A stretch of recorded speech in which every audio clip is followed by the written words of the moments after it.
क'क्राझार जिल्लानि पकिराग्राम block BPF हान्जानि mail जालाङो। बिपिएफनि एमसिएलए देरहासार बसुमतारीजों लोगोसे बिपिएफनि दैदेनगिरि प्रहलाद बसुमतारी, डक्टर रेजाउल करिम, सुल्तान आलम, पकिराग्राम ब्लक बिपिएफनि आफादगिरि एजामुल हक मोना बाहागो लानाय बे मेलाव बुथ लेभेलनि मोनसे कमिटि दानाय जायो। गुबुन फारसेथिं बुथ लेभेलनि कमिटि दानाय बे मेलाव बाहागो लानानै एमसिएलए देरहासार बसुमतारीया खौरांगिरिनि सिगाङाव ओरैबादि बुङो। पकिराग्राम ब्लक कमिटिर अंतर्गत বুথ কোঅর্ডিনেশন কমিটি গঠন করা হল আর সেই বুথ কমিটি কোঅর্ডিনেশন 11 জনীয়া কমিটিত আমার প্রতীক দেবনাথ তেখেতক কনভেনর হিসাবে লৈ 11 জনীয়া কমিটি গঠন করা হয়েছে। নূর হুসেন আমার রিটায়ার শিক্ষক, মনোয়ার হুসেন তেখেতক আমার রিটায়ার শিক্ষক পকিরাগ্রাম হায়ার সেকেন্ডারি স্কুলের কোঅর্ডিনেটর হিসাবে আমি নিযুক্তি দিছোঁ। আর তরণী নাথ তেওঁ বিটিসি সেক্রেটারি ৰোডৰ ৰিটায়াৰ্ড এজন কৰ্মচাৰী আছিল। আস্কৰ আলী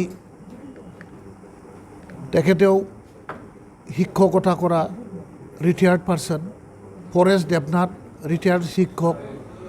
বীর্য সিং রায় আমার রাজবংশীর সেলর নেতা। অজয় তিওয়ারি আমার পকিরা সিনিয়র বিপিএফ কর্মী।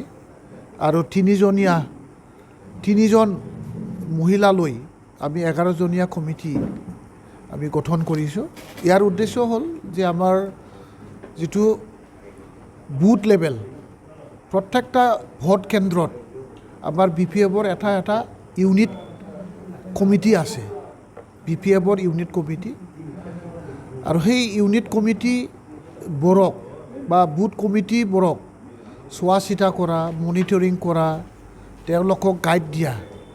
ইয়াৰ কাৰণে এক্সপিৰিয়েঞ্চ মানে সিনিয়ৰ ব্যক্তিসকলক লৈ প্ৰত্যেকটা ব্লক কমিটিত আমাৰ বিপিএফ দলে কোঅৰ্ডিনেশন ৰাখিবৰ কাৰণে, সম্পৰ্ক ৰাখিবৰ কাৰণে আৰু ভৱিষ্যত দিনবোৰত আমাৰ ভোটাৰ ৰাইজৰ লগত, বুথ কমিটিৰ নেতৃবৃন্দসকলৰ লগত, আমাৰ বিপিএফ দলৰ নেতাসকলৰ লগত আৰু আমাৰ যিটো চৰকাৰৰ বিষয়ববীয়াসকলৰ লগত যাতে সুসম্পৰ্ক বজাই ৰাখি সদায় তৃণমূল পৰ্যায়ৰ দাবী, তৃণমূল পৰ্যায়ৰ অভাৱ অভিযোগ পূৰণ কৰাৰ অৰ্থত আমি যাতে সঁচা অৰ্থত কাম কৰিব পাৰে, আমি তৃণমূল পৰ্যায়ৰ পৰাই তেখেতসকলৰ লগত আমাৰ দলীয় কৰ্মী আৰু আমাৰ ক্ষমতাত থকা ব্যক্তিসকলৰ মাজত যাতে ভাল সম্পৰ্ক থাকে আৰু নিৰ্বাচনৰ সময়ত দিয়া প্ৰতিশ্ৰুতিবিলাক